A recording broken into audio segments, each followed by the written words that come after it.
आहेत। पाकिस्तानी लष्कराचे जनसंपर्क प्रमुख यांनी पत्रकार परिषदेत व्हायरल झालेल्या एका अंत्यसंस्कारातील फोटोविषयी स्पष्टीकरण दिले।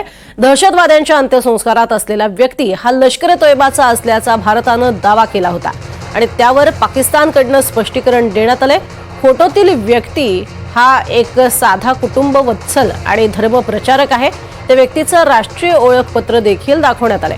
त्याचं नाव हाफिज अब्दुल रऊफ असल्याचं सांगितण्यात आलेलं आहे। मात्र या ओळखपत्रातील जन्मतारीख, ओळख क्रमांक हा अमेरिकेच्या ट्रेझरी विभागानं जागतिक दहशतवादी म्हणून ठरवलेल्या अब्दुल रऊफशी पूर्णपणे मिळता जुळत आहे। भारतानं केलेल्या एअर स्ट्राईकमध्ये काही दहशतवाद्यांचा खात्मा झाला।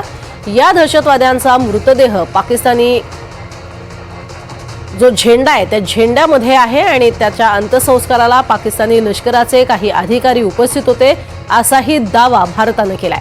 शिवाय पाकिस्तानी अधिकाऱ्यांसोबत लष्कर-ए-तोयबाचा दहशतवादीही होता असं सुद्धा यावेळेला आपण म्हटलेलं होतं। या संदर्भात अधिक आपण माहिती घेणार आहोत राहुल कुलकर्णी यांच्याकडनं। राहुल, एकीकडे आपण दावा करतोय, दावा फेटाळण्याचा प्रयत्न दरवेळेप्रमाणे पाकिस्तान करतोय, मात्र पुन्हा एकदा तथ्य असल्याचं लक्षात येतंय आणि अतिरेकीच आहेत ते दहशतवादीच आहेत हेही स्पष्ट होतंय। याच्यात नवीन काही नाहीये, फक्त आता अडचण आणि कोंडी काय झाली बघा पाकिस्तानची।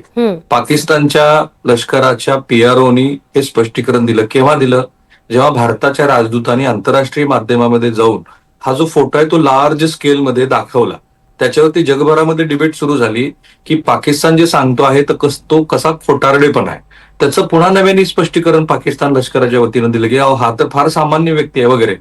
पण अब्दुल रऊफ संदर्भामध्ये जेव्हा अमेरिकेच्या ट्रेझरीचे 2010 चे ओळखपत्राचे डिटेल्स बाहेर आले तेव्हा पाकिस्तानची मोठीच गोची झाली, कारण हा लष्कर-ए-तैयबा आणि जैश-ए-मोहम्मदसाठी फंडिंग जमा करण्याचं काम करतो आहे हे अमेरिकेचं म्हणणं आहे आणि अमेरिकेनंच त्याला आंतरराष्ट्रीय पातळीवरती बॅन असलेल्या टेररिस्ट यादीमध्ये टाकले।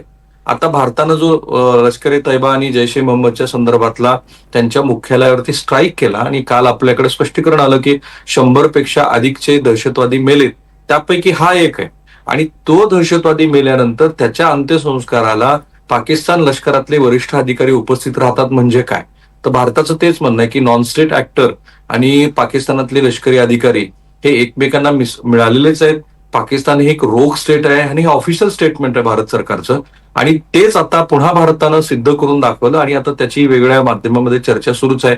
हे नवीन काही नाहीये। पाकिस्तान त्याच्याकडे म्हणणारच हे असं नाहीच आहे, आमचा दहशतवादाला कुठे पाठिंबाच नाही, कुठल्या संघटनेला आम्ही थारा दिलेला नाही, पण हे पुरावे एकानंतर एक येत आहेत। कालच्या तीनही दलाच्या ब्रीफिंगमध्ये हा मुद्दा 2 वेळेच्या प्रश्नामध्ये आला होता आणि दोन्ही वेळेला आपण हे सांगितलं की पाकिस्तानचे लष्करी अधिकारी जे बोलतात ते खोटं आहे आणि आता तर हा दडदडीत पुरावा दिसतो की 2010ला अमेरिकन ट्रेझरीने जे आयडेंटिफिकेशन करून त्याचं ओळखपत्र तयार केलं होतं तेच आहे की जो दहशतवादी काल भारताने आपल्या स्ट्राईकमध्ये मारला, ज्याच्या अंत्यसंस्काराला हे पाकिस्तानचे लष्करी अधिकारी लष्करी गणवेशामध्ये उपस्थित आहेत आणि पाकिस्तानच्या ध्वजामध्ये लपेटून अंत्यविधी केला जातो आहे एका दहशतवाद्याचा।